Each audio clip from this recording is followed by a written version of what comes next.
Hi everyone, আগের ক্লাসে আমি দেখাইছিলাম 18 নম্বর অঙ্কটা। এখন যে অঙ্কটা করাবো সেটা হচ্ছে 23 নম্বর।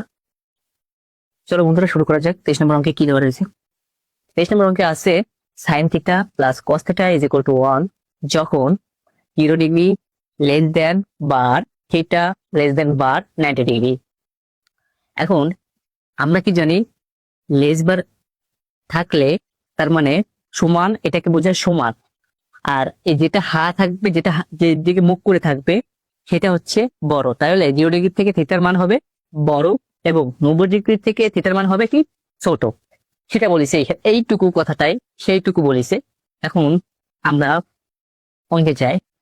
তাহলে বা যেহেতু এক পার্টের আছে, তাহলে আমরা করতে পারি কি, দেখতে পারি sine theta plus cos theta এর whole square is equal to 1 এর হোল স্কয়ার। যেহেতু এক পার্টের, এটাকে কি করলাম, সূত্রে ফেলানোর জন্য উভয় পক্ষকে বর্গ করলাম।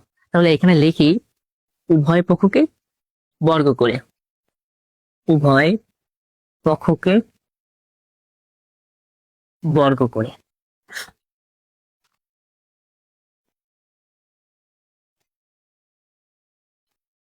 বা এটাকে ধরি এ, এটাকে ধরি বি। এখন এখানে একটা সূত্র চলে আসছে, সেটা হচ্ছে এ প্লাস বি এর whole square. A plus B whole স্কয়ারের সূত্র কি জানি?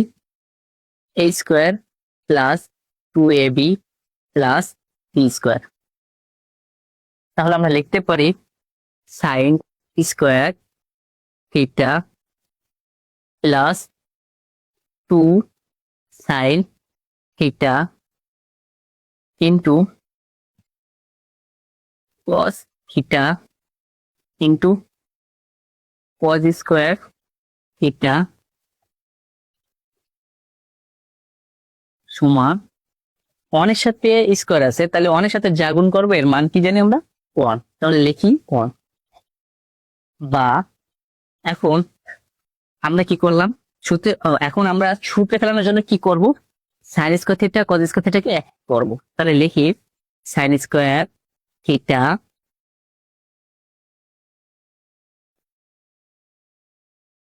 Plus cos square theta plus 2 sine theta into cos theta সমান সমান 1। বা আমরা কি জানি, sine square theta plus cos square থিটার সূত্র 1। আমরা এখানে একটু লিখে দিই sine square theta plus cos square theta সমান সমান 1।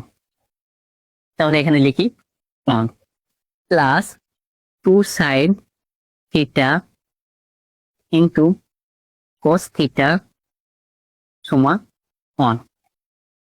বা এখন আমরা কি করব, 2 sine theta into cos theta লিখি 2 sine theta into cos theta সমান 1। এখন এইখানে অনের আগে কি আছে? প্লাস আছে। সমান সমান সমানের ওই সাইডে গেলে কি হয়ে যাবে? মাইনাস। তাহলে এখানে লিখি মাইনাস 1। বা 2 sine theta into cos theta 1 minus 1 যদি বিয়োগ করি তাহলে আসে কি 0। 2 sine theta into cos theta is equal two 0। তাহলে আমরা লিখি এখন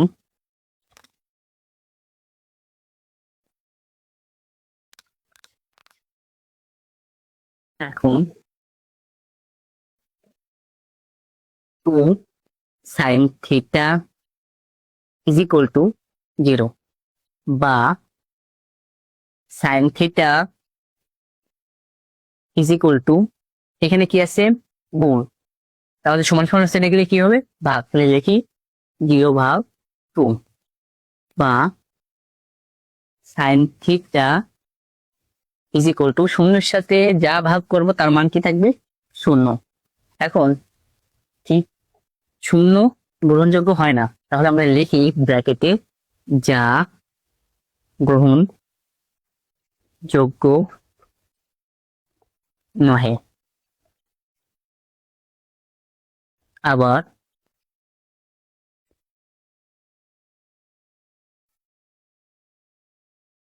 cos theta is equal two 0 বা cos theta is equal two cos কত ডিগ্রি মান 0 আমরা জানি cos 90 ডিগ্রি মান 0 বা cos মিল আছে cos আর cos মিল আছে তাহলে তাহলে আমরা লিখতে পারি theta is equal two 90 degree. এখন লিখতে পারি নির্ণয় মান থিটা ইজ ইকুয়াল টু 90। এখানে আছে 2 side theta into cos theta is equal two 0। আমরা এটা লিখছি 2 side theta is equal two 0 এক পার্ট, দ্বিতীয় পার্টে এই cos theta is equal two 0 সেটার মানটা বসালাম, নির্ণয় মান পেলাম 90 ডিগ্রি। ধন্যবাদ সবাইকে।